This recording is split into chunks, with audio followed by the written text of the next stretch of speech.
Hello बच्चों, तो कैसे हैं आप लोग। बेटा आज हम लोग एक्सरसाइज 5.3 करने वाले हैं और मैंने इससे पहले क्वेश्चन नंबर 4 तक अपलोड कर दिया है एंड आई होप आप लोगों ने क्वेश्चन नंबर 4 तक कर लिया है।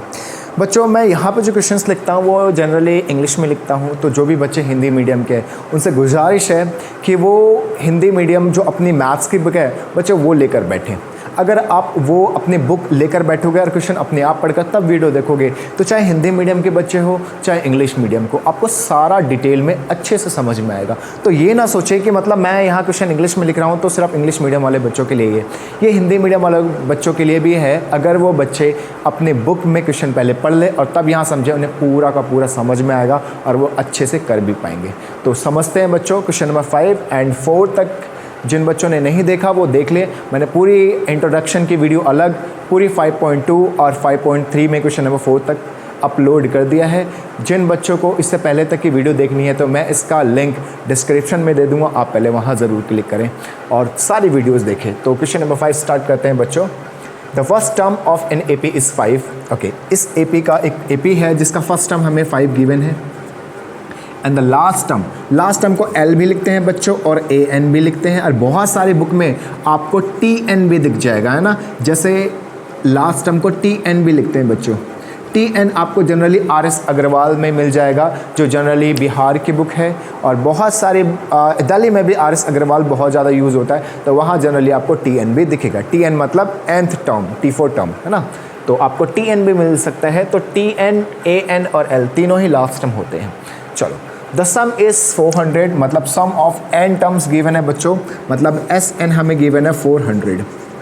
हमें क्या फाइंड करना है, find the number of terms यानी n फाइंड करना है। और कॉमन डिफरेंस को हिंदी में सार्व अंतर बोलते हैं, ठीक है बच्चों। तो आपको सार्व अंतर फाइंड करना है जो कि है D। तो हमें n फाइंड करना है और D फाइंड करना है। तो ध्यान से समझो, बहुत आसान सवाल है। तो बच्चों यहाँ पर हमारे पास AN है और हमारे पास यहाँ पर SN है। तो AN का भी फॉर्मूला है और SN का भी फॉर्मूला है, तो दोनों का ही फॉर्मूला मतलब हम दोनों लगा सकते हैं। और हमारे पास एक और तरीका है SN के फॉर्मूला। चलो SN के 2 फॉर्मूले हैं, दोनों लगा कर देखते हैं और समझते हैं कौन सा सही रहेगा। तो एक तो हमारा n/2 2a + n-1d, एक बच्चों ये है फॉर्मूला, ठीक। एक हमारे पास ये फॉर्मूला है बच्चों n/2 a + l। देखो बच्चों, अगर मैं इस फॉर्मूले को ध्यान से देखूँ ना तो मुझे SN गिवन है, A गिवन है और L गिवन है, मतलब 4 वेरिएबल में से 3 वेरिएबल मुझे गिवन है, SN, A और L। मतलब चौथा वेरिएबल फाइंड करना है तो मैं ये फॉर्मूला लगा सकता हूँ। चलो ऊपर वाला लगा सकते हैं, नहीं लगा सकते, चेक करते हैं। मुझे SN गिवन है, A गिवन है बच्चों, बट D फाइंड, मतलब मुझे D गिवन नहीं है और N गिवन नहीं है, तो इसमें मुझे 2 वेरिएबल नहीं पता। इसका मतलब मैं ऊपर वाला फॉर्मूला अप्लाई ना करूँ तो बेहतर है, और ये अगर करूँगा तो सीधी वैल्यू आ जाएगी मेरी, किसकी, n की, क्योंकि इसमें 4 वेरिएबल है SN, N, A और L, जिसमें से मुझे 3 पता है, इसलिए मैं ये फॉर्मूला लगाना प्रेफर करूँगा। चलो तो हम ये लगाते हैं बच्चों। तो SN हमें कितना गिवन है, 400। ओके, तो आप लोगों को ये लिखने की ज़रूरत नहीं है, सिर्फ समझाने के लिए था। आप चाहो तो इसे इरेज कर देना, है ना, आप इसको ना लिखें, है ना, आप इसको हटा दें, इसकी ज़रूरत नहीं है। ये तो मैंने जस्ट आपको समझाने के लिए किया था कि आपको कैसे पता चलेगा आपको कौन सा फॉर्मूला लगाना चाहिए। चलो ठीक है, तो SN इज़ 400 बच्चों, N हमें नहीं पता, A हमें पता है कितना, yes A is 5 and L is the last term which is given बच्चों 45। ओके, यहाँ सॉल्व करते हैं। 2 डिवाइड में बच्चों इधर जाके multiply, so 400 × 2 is two N, और इधर कितना बच्चों 45 और +5 दैट इज़ 50। ये 50 मल्टीप्लाई में है इनके साथ, इधर आके डिवाइड होगा। तो n कितना आ गया बच्चों, 0 से 0 गया। 5 से अगर इसको काटोगे तो 5 8 जा 40, 8 × 2, तो n कितना आ गया बच्चों 16, यानी n नंबर ऑफ टर्म्स कितने हैं बच्चों 16। Find the number of terms, है ना, तो number of terms is 16। Yes, तो बहुत ही आसान था ये तो सवाल, हमने सीधा एक फॉर्मूला लगाया और आ गया। बट समझना इसमें यह है कि हमें फॉर्मूला कौन सा लगाना चाहिए, है ना। तो चलो अब D फाइंड करना, तो बच्चों हमारे पास AN भी है, तो AN का भी फॉर्मूला है, तो यहाँ से भी हमारे पास D आ जाएगा, है ना। AN = A + n-1d बच्चों। ओके, AN कितना 45, A 5, N हमने अभी फाइंड कर लिया 16 - 1, D नहीं पता। ओके, 5 प्लस में बच्चों इधर आके माइनस, 45 - 5 = 16 में से 1 गया 15, D। ओके बच्चों, 45 में से बच्चों 5 गया, बचा 40 और ये 15 मल्टीप्लाई में इधर आके डिवाइड, दिस इज डी। तो डी की वैल्यू कितनी आ जाएगी बच्चों? डी विल बी 5 से कैंसिल कर दो, 5 8 जा 40 एंड 5 3 जा 15, तो this is 8/3, this is your common difference, है ना। तो ये था common difference 8/3, this is your simply answer, जो कि बहुत ही आसान सवाल था और बहुत ही सिंपल था। सिर्फ समझना ये था कि हमें फॉर्मूला कौन सा लगाना चाहिए। तो मैंने देखा ये फॉर्मूला लगा रहे हैं और सीधा हमारा आंसर आ रहा है, तो हमने सीधा यही लगा दिया। ओके, तो दैट वाज योर सवाल बच्चों, दैट वाज योर क्वेश्चन, और ये बहुत ही आसान था। नाउ नेक्स्ट क्वेश्चन नंबर 6 करते हैं। क्वेश्चन नंबर 6 करते हैं बच्चों। देखो क्वेश्चन नंबर 6 क्या है, the first and the last term of an AP is 17 and 350, यानी फर्स्ट टर्म हमें 17 गिवन है and the last term again a n बच्चों, जिसको हम एल भी लिख सकते हैं, वो हमें 350 गिवन है। Okay, if the common difference is 9, common difference मतलब बच्चों सार अंतर डी, है ना, 9, हमें डी गिवन है इस बार, ए एन गिवन है और ए गिवन है। हाउ मेनी टर्म्स बच्चों, इस बार तो हमें सिंपली ए एन, तो सिर्फ फॉर्मूला मैं इसी का लगा सकता हूँ क्योंकि मुझे ए एन गिवन है, पिछली बार एस एन गिवन था, है ना। चलो, तो ए एन गिवन है तो मैं सिर्फ जिसका फॉर्मूला है वो आपको लगाना है। चेक करते हैं कि क्या हमें 3 वेरिएबल पता है, हमें ए एन पता है, ठीक है, हमें ए पता है और हमें डी पता है, एन आ जाएगा, ठीक है। तो और भी आसान सवाल निकला, है ना। तो ए एन 350, ए 17, एन नहीं पता और डी पता है 9। 17 इधर आके माइनस बच्चों, 17 माइनस होने के बाद क्या बचेगा, n - 1 इंटू 9, और अगर सब्ट्रैक्ट करेंगे तो 0 में से मतलब 10 में से ये इसको कैरी देगा, 10 में से 7 गए 3, ये बचा 4, 4 में से 1 गए 3 और ये 3, ये 9 इधर आके डिवाइड बच्चों n - 1, तो 9 से इसको कैंसल आउट करेंगे बच्चे, कितना आएगा, 9 3 जा 27, है ना, ठीक है, 9 7 63, है ना, 37, तो 37 इज इक्वल्स टू n - 1, तो -1 इधर आके बच्चों +1, दिस इज 38। एक बार चेक कर लेते हैं हमने सही किया है गलत। 350 में से अगर 17 घटाएंगे बच्चों 333 आएगा, और अगर इसको 9 से डिवाइड करेंगे तो 9 या 27, 6 बचा और 7 में 63, ठीक है बच्चों, ठीक है, तो 38 आ गया, this is the value of n। Now this is n, हमें फाइंड करना है सम। Sn का फॉर्मूला लगाते हैं बच्चों, सो Sn is what, n/2 and a plus l, मैं ये वाला फॉर्मूला लगा रहा हूँ बिकॉज मुझे l that is last term given है ना, तो क्योंकि ये आसान फॉर्मूला है तो हम इसको आसानी से लगा सकते हैं। चलो, तो Sn n हमें फाइंड कर लिया बच्चों हमने 38, तो 38/2 and a is given 17 plus l is the last term 350। Okay, so अगर मैं 2 से इसको काटूंगा, 2 1 जा 2, 2 9 जा 18, ठीक है, ऐड करूंगा अगर बच्चों तो 7 6 3, इन दोनों का मल्टीप्लाई कर लेते हैं बच्चों, है ना, ब्रैकेट का मतलब मल्टीप्लाई होता है, तो अगर मैं मल्टीप्लाई करूंगा तो करके देखते हैं यहाँ, है ना,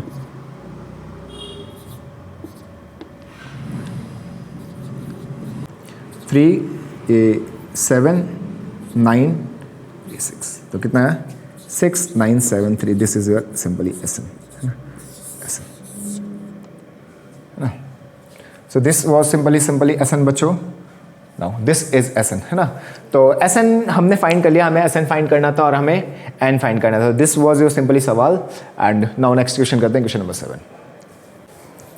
नाउ नेक्स्ट क्वेश्चन करते हैं बच्चों, क्वेश्चन नंबर 7। एंड देखो क्वेश्चन नंबर 7 में क्या है, find the sum of 22 terms.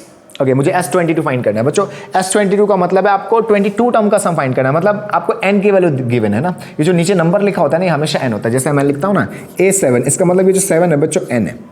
हमेशा जो भी S के नीचे जो नंबर है या फिर A के नीचे जो भी नंबर है वो एक्चुअली n होता है, मतलब आपको n गिवन है 22, n22। Okay, D is the common difference, मुझे इधर का 7 है, मुझे A22 गिवन है बच्चों, A22 का मतलब क्या है, A22 का मतलब है एक्सपैंड करूंगा तो A + 21D।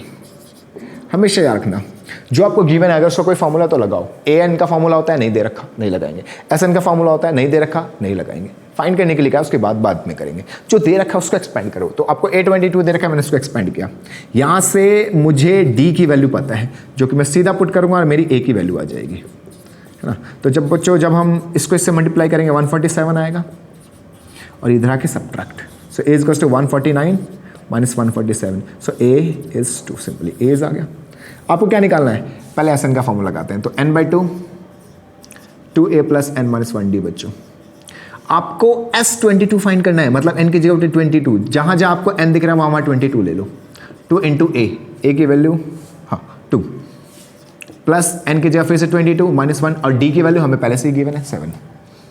चलो सॉल्व करते हैं। ये से गया बच्चों 11, 2 2 4, ये 21 इंटू 7 ऐड कर दो 4 प्लस ये 147 ओके तो कितना है बच्चों 151 मल्टीप्लाई कर दो 11 1 जा 11 कैरी सॉरी 11 1 जा 11 कैरी 1 11 5 जा 55 प्लस 1 56 कैरी 5 11 1 जा 11 5 16 so this is 1661 is the 22 sum of the 22 term. So this is the sum of 22nd term and this was again a simple question. आपने पूरे इंटायर एक्सरसाइज में क्या दे रखा है बच्चों, या तो आपको बीच का कोई टर्म देता है उसको एक्सपेंड कर दो, या तो अगर आपको an देते हैं उसको एक्सपेंड कर दो, an का फॉर्मूला लगा दो, या तो SN गिवन है तो SN का मतलब जो आपको गिवन है अगर उसका कोई फॉर्मूला तो लगा दो, वहाँ से कुछ ना कुछ वैल्यू आएगी। पूरे इंटायर चैप्टर में यही है, अगर आप ध्यान से सारे क्वेश्चनों को करोगे और उसी समय प्रैक्टिस कर लोगे तो मुझे नहीं लगता कि आपको दोबारा करने की जरूरत है। और अगर समझ में आ रहा है तो जल्दी जल्दी शेयर करो, ठीक है। नेक्स्ट क्वेश्चन करते हैं। नाउ नेक्स्ट क्वेश्चन नंबर 8 करते हैं बच्चों, और ये भी बहुत सिंपल क्वेश्चन है। देखो क्या लिखा है, find the sum of first 51 term. फिर से अगेन वैसा ही सवाल, तो सम ऑफ 51 टर्म्स गिवन है, फाइंड करना है मुझे, मतलब n मुझे गिवन है 51 है, ठीक है। Whose second term and third terms are, मतलब सेकेंड टर्म मुझे गिवन है, सेकेंड टर्म इज 14, मतलब मैं इसको ऐसा लिख सकता हूँ 40 ओके। फर्स्ट इक्वेशन ये गिवन है, और क्या गिवन है बच्चों मुझे, और गिवन है मुझे या सेकेंड टर्म गिवन है 14 and the third term is 18 okay. And the third term A3 is 18, मतलब A plus 2D is what 18। Second equation, जब भी आपको दो इक्वेशन देंगे आपको क्या करना है, हमेशा एलिमिनेशन मेथड लगाना है, ऑलवेज एलिमिनेशन मेथड लगाना है। तो लगाते हैं बच्चों, so A plus 2D is equals to 18 and A plus D is equals to 14 बच्चों ओके। तो सब्ट्रैक्ट करते हैं, माइनस साइन बदला हमने, ये कैंसिल, 2D में से D गया बच्चों, D इज इक्वल्स टू 14, तो आपको सॉरी 4 है ना, 18 में से 14 गया 4, सो D इज 4 है ना, तो D इज 4 बच्चों। आप फर्स्ट इक्वेशन में पुट कर दो, तो first equation implies A plus D is equals to 14 है ना, तो A तो हमें नहीं पता बट D पता है 4, ये इधर आके माइनस बच्चों, तो A आ गया आपका है ना। तो दिस वॉज सवाल जो कि बहुत ही सिंपल था है ना, आपको A3 गिवन था, आपको A2 गिवन था, तो D आपका आ गया 4 एंड A आ गया आपका 10, आपको N भी पता है 51, आप S51 निकाल लो। तो ये बिल्कुल लास्ट क्वेश्चन की तरह ये बच्चों, ज़्यादा हार्ड नहीं था ये।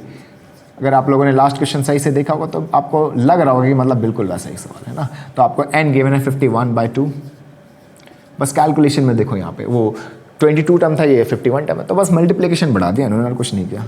सवाल तो वही का वही है, D इज़ 4 ओके। तो 51/2 अभी कट नहीं रहा तो छोड़ देते हैं, ये 20 प्लस 50 इंटू 4, 200 प्लस 20, 220, इससे कैंसिल बच्चों, 110 है ना, मल्टीप्लाई कर देते हैं, 11 कम 11 हासिल 1, 11 पचे 55 और 1 56, 0। This is what S51 sorry, this is S51 है ना, S51 फाइंड करना था, तो S51 फाइंड करना था, तो दिस इज S51 है ना। तो बहुत ही आसान था बच्चों ये सवाल, बिल्कुल लास्ट क्वेश्चन की तरह था और बहुत ही सिंपल था। नाउ नेक्स्ट क्वेश्चन करते हैं बच्चों। सो क्वेश्चन नंबर 9 करते हैं बच्चों, और ये भी है बहुत सिंपल एंड बहुत ही आसान है ना, ध्यान समझो इस सवाल को, और इंपॉर्टेंट है बच्चों, बहुत इंपॉर्टेंट क्वेश्चन है, तो आपको ये ध्यान से समझना है, ठीक है। तो देखो क्या है क्वेश्चन में, if the sum of first 7 term of an AP is 49, मतलब S7 गिवन है 49 है ना ओके, ठीक है। तो S7 का मतलब बच्चों, अगर मैं SN का फॉर्मूला लगाऊं तो एक्चुअली SN का फॉर्मूला होता है, अगर चलो मैं यहाँ लिख के दिखा देता हूँ, अगर मैं SN का फॉर्मूला लगाऊं तो ये होता है n/2 2A प्लस n-1D, ये होता है, ठीक है। बट मुझे n की जगह 7 दे रखा है, तो मैं क्या करने वाला हूँ, इसके जगह पे सीधा फॉर्मूला लिख लेने वाला हूँ, मतलब n जहाँ दिखेगा मुझे, जहाँ n दिखेगा है ना, वहाँ मैं क्या लूँगा 7, क्योंकि यहाँ 7 है, तो 7/2 2 इंटू A प्लस n की जगह 7 -1D इक्वल्स टू 49 ओके। मुझे क्योंकि सम ऑफ 7 टर्म्स दे रखा है, सम ऑफ 7 टर्म्स कितना 49, तो मैं जस्ट सॉल्व कर रहा हूँ उसको, तो 7/2 ये कितना है बच्चों 2A प्लस 7 में से 1 गया 6D इक्वल्स टू 49। चलो ये 2 डिवाइड में इधर जाके मल्टीप्लाई होगा बच्चों, 7 मल्टीप्लाई में इधर आके डिवाइड होगा, ठीक है। तो 2A plus 6D equals to 49, ये 2 इधर जाके मल्टीप्लाई, 7 इधर आके डिवाइड। चलो 7 7 या 49, तो 2a प्लस 6d कितना आ गया बच्चों? ये आ गया आपका 7 2 जा 14, फर्स्ट इक्वेशन। चलो ये आधी बात थी, 7 टर्म का सम। आगे दे रखा 17 टर्म का सम। चलो फिर से वही बात, S17 इक्वल्स टू 289। फिर से वही बात बच्चों, अगर Sn का फॉर्मूला मैं ये लगाऊंगा तो S17 मतलब n की जगह 17 लूंगा, तो जहाँ जहाँ n दिखेगा वहाँ 17/2। देखो n/2 है तो 17/2, 2a प्लस n की जगह फिर से 17 - 1d इक्वल्स टू 289। चलो तो 2a plus 17 - 1 16d is equals to, बेटा देखो 2 डिवाइड में इधर जाके मल्टीप्लाई, फिर से वही वाली बात, और ये 17 इधर आके डिवाइड, 17 से 17 बार में जाएगा बच्चों। So 2a plus 16d is equals to what? 7 2 34 ना, सेकंड इक्वेशन। अब 2 इक्वेशन आ गई, तो जब भी हमारे पास 2 इक्वेशंस आती हैं तो हम क्या करते हैं? हमेशा एलिमिनेशन मेथड लगाते हैं। तो चलो एलिमिनेशन मेथड लगाते हैं, तो चलो ठीक है। So first equation is 2a plus 6d is equals to 14 and here 2a plus 16d is equals to 34। Okay, so minus करते हैं बच्चों, है ना। सो माइनस करेंगे तो कितना आएगा हमारे पास? ये से कैंसिल, 6 में से 16 गए -10d इक्वल्स टू -20। माइनस से माइनस कैंसिल किया बच्चों, 20/10 कैंसिल करोगे तो d इज 2 सिंपली, तो d की वैल्यू आ गई। बहुत आसान था। जब भी 2 इक्वेशन दिखें आपको, हमेशा ऑलवेज आप एलिमिनेशन मेथड बिना सोचे समझे लगा डालो, ठीक है। अब आपके पास d आ गया, फर्स्ट इक्वेशन ये रहा, यहाँ पुट कर देते हैं। तो हमारी फर्स्ट इक्वेशन है ये 2a plus 6d equals to 14। तो 2 इंटू a की वैल्यू नहीं पता, छोड़ दो, 6 इंटू d की वैल्यू पता है 2 इक्वल्स टू 14। 6 2 12 इधर आके माइनस बच्चों, 12 6 2 12 इधर आके माइनस, तो 2a equals to 2। Y minus क्योंकि यहाँ प्लस में, देखो ये प्लस में, ये पूरा इधर आके माइनस हो, इसलिए माइनस किया। 2 इधर आके डिवाइड होगा बच्चों, क्योंकि वेरिएबल और नंबर के बीच में कोई साइन नहीं होता, इसका मतलब मल्टीप्लिकेशन होता है, और मल्टीप्लिकेशन वाला नंबर उधर आके डिवाइड होता है ना। इन दोनों के बीच में कोई साइन नहीं है, मतलब मल्टीप्लाई है, तो इधर आके डिवाइड हो, इसलिए कैंसिल आउट करके a की वैल्यू आई। हमें फाइंड क्या करना है? Find the sum of first n term. First n term मतलब इस बार इन्होंने नहीं कहा कि मतलब 5 टर्म का सम निकालना है, या 10 टर्म का सम निकालना है, या 15 टर्म का सम निकालना है। इन्होंने ऐसा कुछ नहीं कहा, इन्होंने कहा n टर्म्स का सम निकालना है, मतलब जहाँ जहाँ n है वहाँ n ही छोड़ दो, n की कोई वैल्यू नहीं लेनी है, ठीक है। तो n का फॉर्मूला मैंने ऊपर लिखा हुआ भी है, तो दोबारा लिख लेते हैं, चलो कोई बात नहीं। 2a प्लस n - 1d, मतलब जहाँ जहाँ मुझे n दिखेगा मैं n को छोड़ दूंगा, बाकी सारी वैल्यू पुट करनी है, ठीक है। तो n को रहने देते हैं। 2 इंटू a की वैल्यू है 1 प्लस n - 1 इंटू d की वैल्यू है 2, पुट कर दो। तो कितना आ गया बच्चों?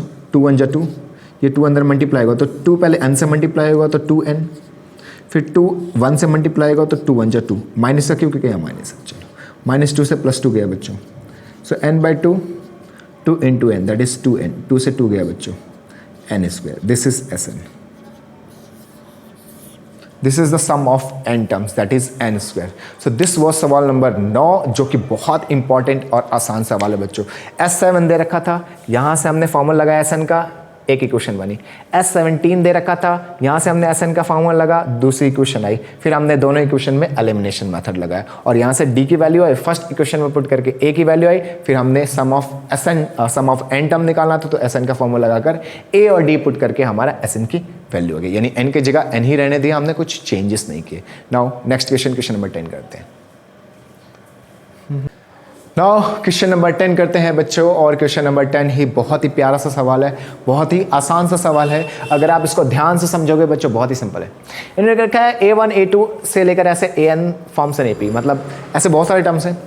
आपको डिफाइन करना है, आपको बताना है कि ये जो यहाँ से जो AN की जो ये वैल्यू इन्होंने दे रखा है, ये एक AP फॉर्म करता है, AP फॉर्म करता है। मैं अभी समझाता हूँ, अभी आपको पल्ले नहीं पड़ी होगी मेरी बात बहुत सारी।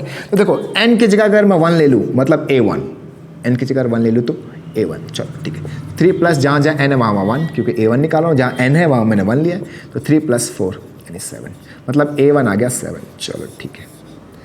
A n की जगह 2 ले लूँ बच्चों, तो A2 हो जाएगा, तो जहाँ जहाँ n है वहाँ 2, कितना 3 + 8 दैट इज 11, मतलब A2 है मेरा 11। A1 क्या होता है फर्स्ट टर्म, A2 क्या होता है सेकेंड टर्म, D क्या होता है second term minus first term, है ना। तो second term is 11 and the first term is 7, तो हमारा डी कितना आ गया बच्चों 4। अब मेरे पास ए है, मेरे पास A2 है, ठीक है। तो A3 भी आप चाहो तो निकाल सकते हो ना, A3 अगर आप निकालोगे तो A3 कितना आएगा, चलो यहाँ पुट कर देता हूँ, मैं यहीं पुट करूँगा जो भी पुट करूँगा। तो A3 विल बी व्हाट बच्चों, A3 will be simply what, या 3 + 4 × 3, we get 3 + 12 that is 15। So this is A3, this is let's say D1 बच्चों, D1 है ना, A2 - A1। D2 will be बच्चों A3 - A2।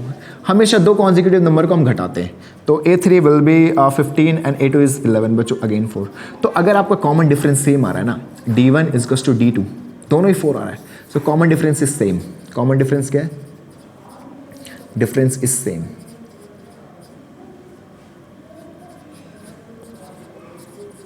So that A1, A2 and so on AN forms an AP।